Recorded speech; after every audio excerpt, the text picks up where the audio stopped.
Рециклирането на 1 тон хартия спасява от изсичане 17 красиви дървета. През 2000 година Обществен център за околна среда и устойчиво развитие започна кампания Лист по лист. Целта ни беше да подпомогнем отговорните към опазването на околната среда граждани, като им дадем възможност да рециклират отпадъчната си хартия. Към момента в кампанията има регистрирани над 300 участници. Това са граждани, малки предприятия, училища, детски градини и административни офиси. За последните 13 години Лист по лист събра и предаде за рециклиране почти 600 тона отпадъчна хартия. Така малко по малко успяхме да спасим от изсичане над 13 000 дървета.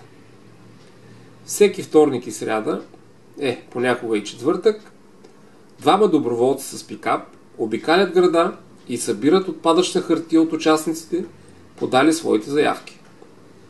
Когато пикапът се напълни, ние отиваме до един от местните центрове за събиране и рециклиране. Разтоварваме хартията и се насочваме обратно в града, за да спасим още дървета. Средно на седмица ние събираме малко повече от 1 тон отпадъчна хартия. През годините ние сме получавали помощ от много доброволци. Сред тях има французи, италианци, германци, американци, португалеци и една латвийка. Работата е малко мръсна и уморителна. Тя изглежда като работа за силни мъже, но в действителност най-добрите доброволци досега са били жени.